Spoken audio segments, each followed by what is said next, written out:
for this award is for a person who really goes above and beyond. And it's going to be an interesting moment as he tries to take a photo of himself in a moment. Dan Andres.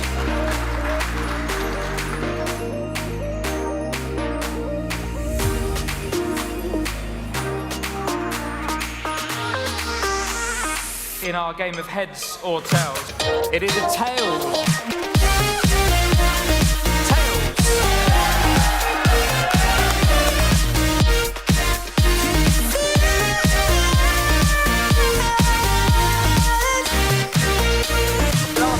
Of the night. This is 2 FA Cup final tickets for 2024. So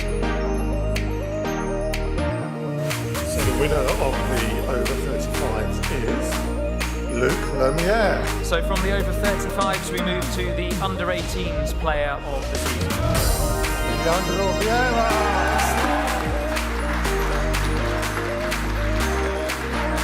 The Division 2 player of the season. The winner is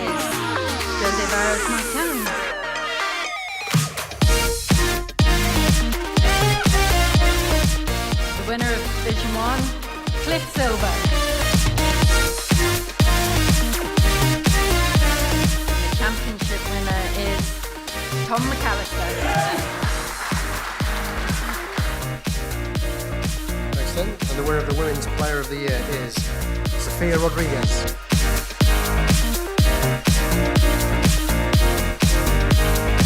Premiership Player of the Year is Carl Heinrich.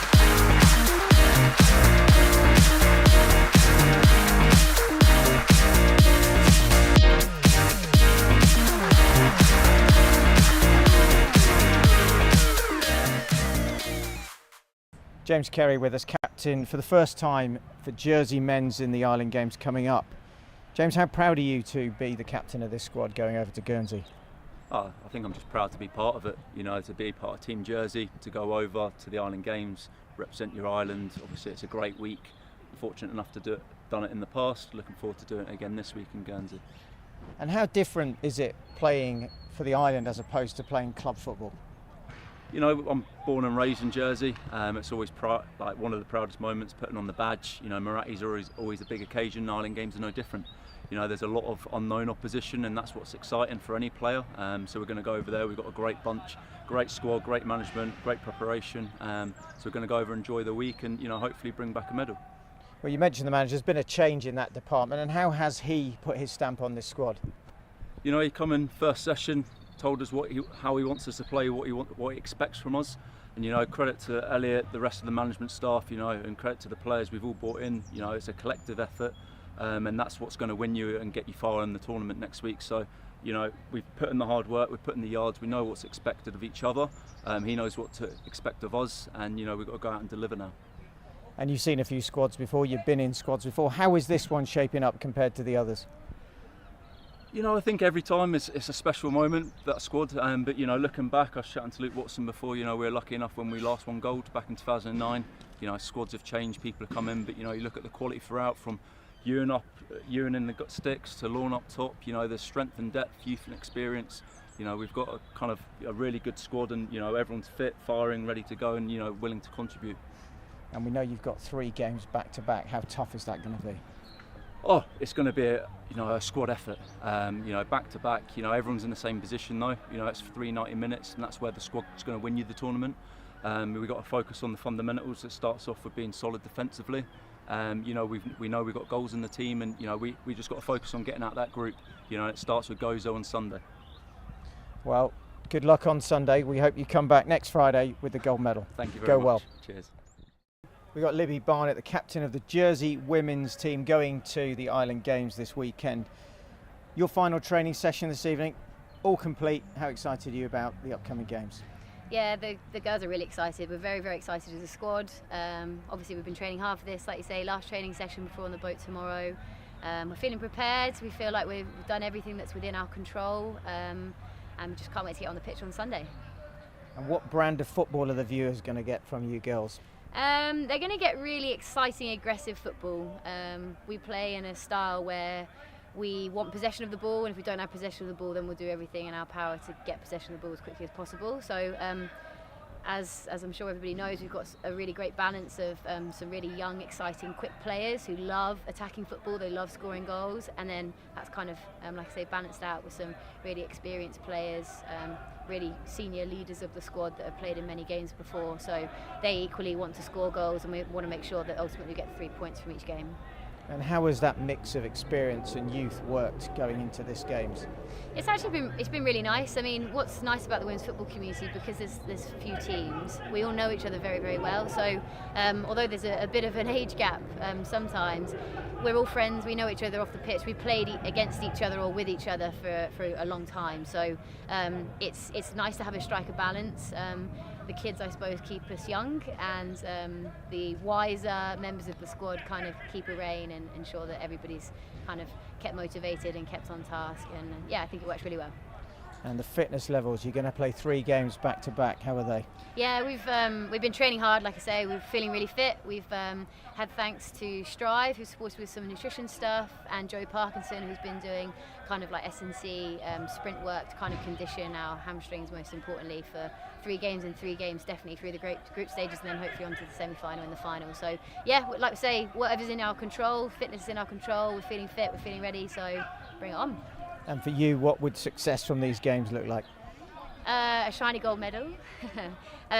Success is playing well. Success is coming away from a tournament, regardless of the result, regardless if we've got a medal around our necks or not, and knowing that we put everything in, that we didn't come off the field thinking we could have done a little bit more, that we all enjoyed our football, that we've got some smiling faces, and that we've represented our island proud. Well, we wish you well. Have a good time in Guernsey. Thanks so much. Thank you. We've got Chad Morris, the manager of the Jersey Women's FA team, going into these island games. Chad, your first time in charge. How excited are you about the prospect of leading this group of girls going to Guernsey? Yeah, really excited and confident with this group. There's a perfect blend of experience and upcoming young players. I did Gotland in 2017, so I know what's coming as regards intensity, and that intensity and the volume of games means we're going to have to use the 18-man squad. We've certainly all earned their places and good enough to compete in every game. And we heard from the skipper, Libby, that there's going to be a need for that squad. There's 3 games in 3 days to kick off the tournament. Which I'm sure is illegal nowadays, in all fairness. But yeah, and it's, I don't know whether Libby said, it's a 2:30 kickoff and then straight into a 10:30 in the morning the next one. So yeah, we've said to them that there's starting players and there's impact players, because you're going to need all 18, so there's no one on the bench, there's no sub, everyone's got to be ready to come on and play a part. And how well has that mix of the youth and the older players worked for you leading this squad forward? Yeah, good, because they're not just experienced players, they're experienced players and they're good people as well, so they help the younger players through, particularly when it gets tense, like it will. They're the ones that will use their experience from games before and help the girls through it. And looking at the opponents, we've got Bermuda, Ireland and Hitra. Any info on them? So Bermuda, we've just been looking at, we've seen some YouTube stuff of them. They played a friendly last night, so we're just trying to trawl through that Instagram. They played Bournemouth, so I've actually been onto the Bournemouth manager to try and get more info out of him. So we'll take what we can from them, and like we just said to the girls there, it's worry about Bermuda first, and then we'll worry about Åland and Hitra after. Hitra and Åland play the same time as us on Sunday, so we've got a video at that. So that will get recorded, so it'll be a rush to do our game, get recovery, and then go through that video ready for the Åland game at 10:30. And looking forward, say, a week time, what would be the ultimate success for you for this group of girls? Well, the ultimate success is going to be gold, isn't it? But second to that is performance. If they can all perform to their best, and every single one of them can look at themselves in the mirror and being happy with their performances. Well, we wish you well. Good Thank you, luck in sir. Guernsey. Thanks, mate. Elliot Power with us, manager of the Jersey men's FA side, recently taken over the squad. How's that been? Yeah, I think it's been quite whirlwind. Obviously, Martin stepping down after the Marathi kind of left it in a real short-term position where the association made the decision. Obviously, really grateful for the opportunity from Dave and the JFA board. And yeah, I think getting straight onto the grass was probably the best thing that could have happened. Really, we didn't have much time to think about it or much time to cobble together any sort of plans. It was just roll in from what we'd done with St Peter's and go with another 8 weeks just in a different kit. So yeah, it's been really, really enjoyable and quite last minute, but I think that's just been another part of it, another experience. And for you, the transition from club football to island football, how easy has that been? Yeah, I think pretty straightforward. think players are players. They want to play as much football as possible, and they want their activities to be as much kind of running around as possible, and the ball's out as much as possible. So we've tried to do that. We have had to embed some principles of how we want to play. I think the lads have really bought into that to their credit. So it's not that much different. St Peter's lads to JFA lads, standards are still high. St Peter's lads' standards are high, so JFA lads maybe a little bit higher. Obviously, the quality of sessions is maybe the standout difference. You've got kind of the best 18 plus standby players who've been brilliant as well. All credit to Fraser, Ben, Harry, Robbie, Leandro, all of the lads that have been on standby. Kieran Stevens as well, he dropped out of the squad. The lads have been on standby as well, so a really good 24, 25 man squad. So maybe the standard kind of everyone there is the difference really. And we know the bulk of your squad comes from the Bulls, so how have the players who haven't played with the Bulls gelled with the Bulls players to make this Ireland team? Really well. I think one thing that I was really keen to do within the squad is make sure that there are opportunities for local lads as well. Just because someone's not playing for the Bulls doesn't necessarily mean they're not good enough. It might be circumstances. Someone like Paul McCafferty with a young family, I've no doubt that could play for the Bulls, has played for the Bulls. However, kind of personal circumstances don't allow that. Teacher as well, so going away from work would be quite tough for him. So they've gelled really well. Look, there's a lot of preconceptions about this squad in terms of personalities and attitudes, and actually I think when you strip it all back, they're a good bunch of boys who represent Jersey really, really well on and off the field. And for new lads to come into it, it's been a really welcoming culture. For me and Gartz and Dave as well, and Andy as a coaching team, it's been a really welcoming culture. So whatever those preconceptions are, I don't think they're quite as accurate as maybe people think. And you've got some interesting opposition, Gozo, Menorca and St Helena. Do you know anything about them? Bit of YouTube for Gozo, nothing for St Helena other than it's about the same population as St Mary's, so not an awful lot. I think we know a little bit more about Menorca. I think that's going to be the big litmus test for us. Gozo and Menorca will be two tough fixtures to start with, and hopefully then fate in our own hands going into St Helena. But I think last time Jersey played Menorca around about 6 years ago, so it was a 3-3 draw. Obviously a lot's changed since then. You've had the formation of the Bulls kind of 4 years ago today, I think it is, isn't it? It was on the social medias today. So Jersey football's probably moved on a little bit since then. So if it was a tight match beforehand, hopefully now we've got the upper hand, but we'll have to wait and see on Sunday first against Gozo and then Monday against Menorca. And if you can look forward about 8 to 10 days time, what would you be expecting to see as a result of this tournament? A medal, definitely a medal. I think get out of the group stage is the first and foremost kind of importance for us really. We haven't done that the last few Island Games. Speaking to Watto and Kerry who were around maybe for the 2009 one, I was 11 years old, so I don't particularly remember it much. So I think get out of the group. We haven't had a lot of success in Island Games recently. Get out of the group, and then when it comes to those one-off matches, I think you see in the Marathis, you saw in the Interleague Cup, you see in those big games, locally especially as well. These lads step up, and they step up at big moments. So if we can get ourselves out of the group, I've got every single confidence that we can go there and bring back a medal.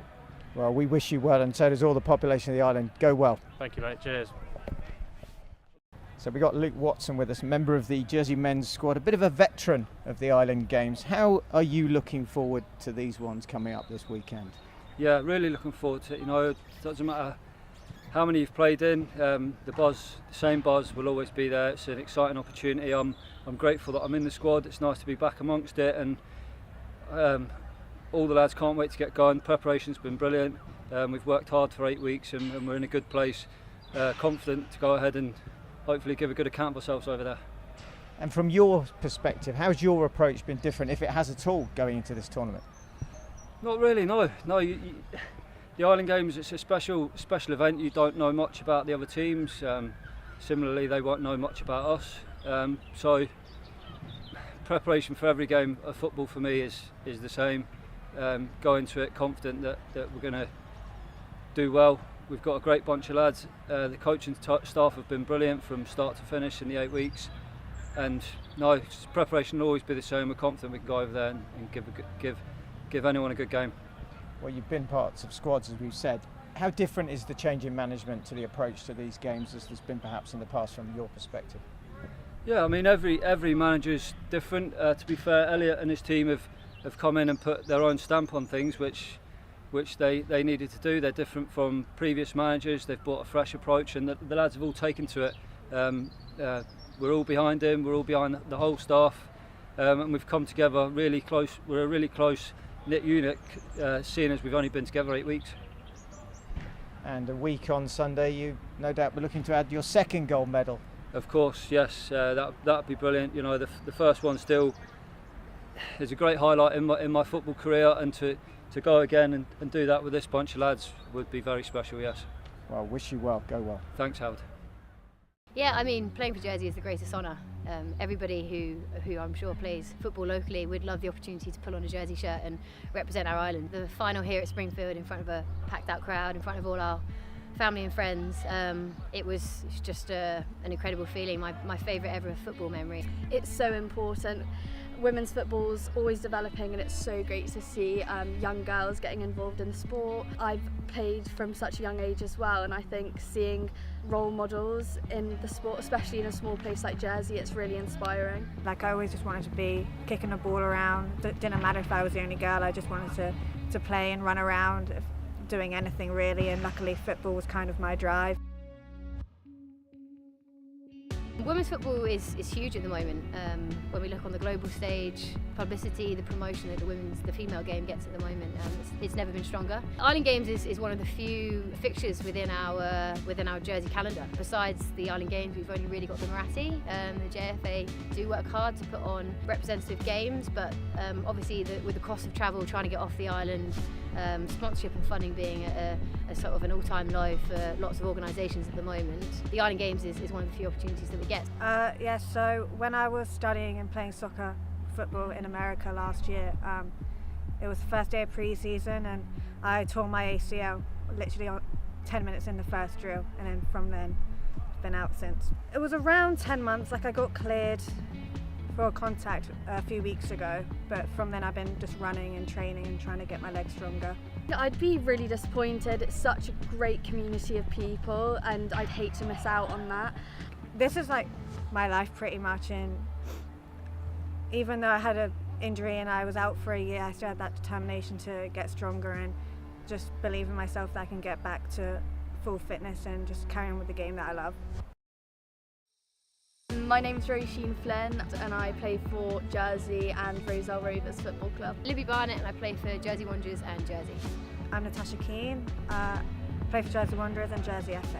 So we've been doing lots of fundraisers as a team. We've got a fantastic minis and juniors game thriving at the moment locally with local clubs, Jersey Wanderers, St Lawrence and Roselle. So we're trying to use that momentum by getting younger girls interested in the Island Games. We've been putting on a tournament throughout the month of June. Junior girls come and play football, and then they get to see their role models or who they will be in future. I think when you've played football for such a long time, and if we're not playing it, we're watching it, we're supporting it. So I love playing with my friends, I love playing with the ball at my feet, I love running about, and I love celebrating wins. So hopefully we can replicate that in Guernsey. We have a sports giving page, which is through Race Nation, and you can donate directly on there, and all of the funds from that comes directly to the Jersey FA and helps us to get to Guernsey.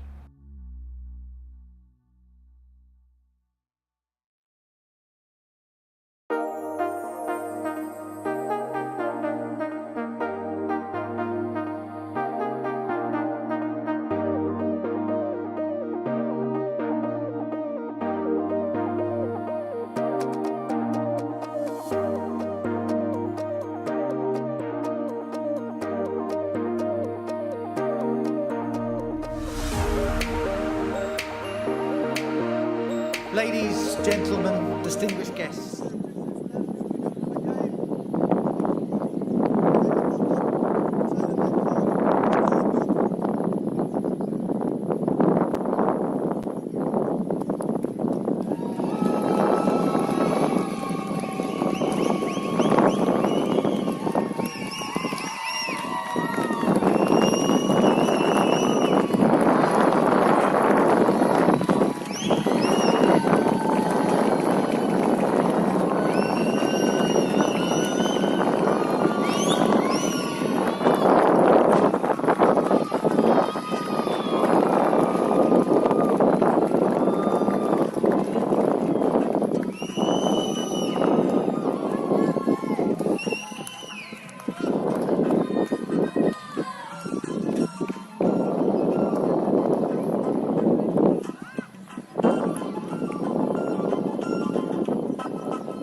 Ladies, gentlemen, distinguished guests, good evening and welcome to the 2023 Jersey Football Association Awards evening here at the Radisson Hotel. The Referee of the Year award for this season goes to Tony Cardosa. The JFA Golden Boots Award, given each year to the top scorer in the men's Premiership, is Karl Heinz.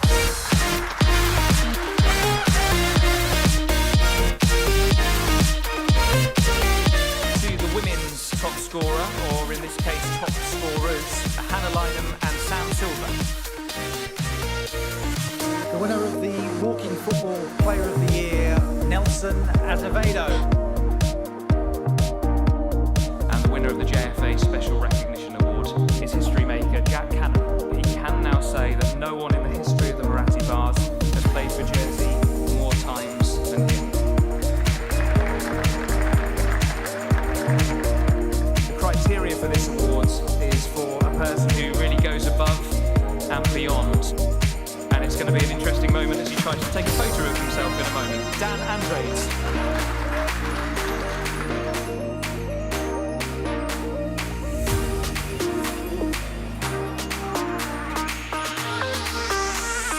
In our game of heads or tails, it is a tails.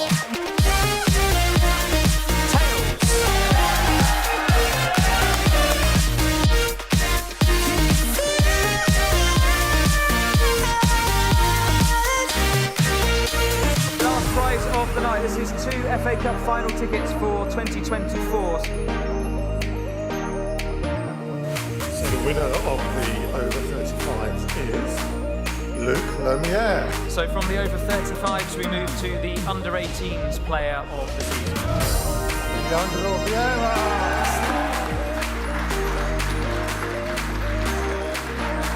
The Division 2 player of the season. The winner is José Martin.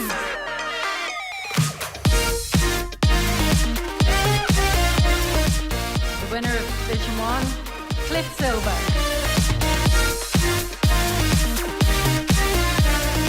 Championship winner is Tom McAllister. Excellent. And the winner of the Women's Player of the Year is Sophia Rodriguez.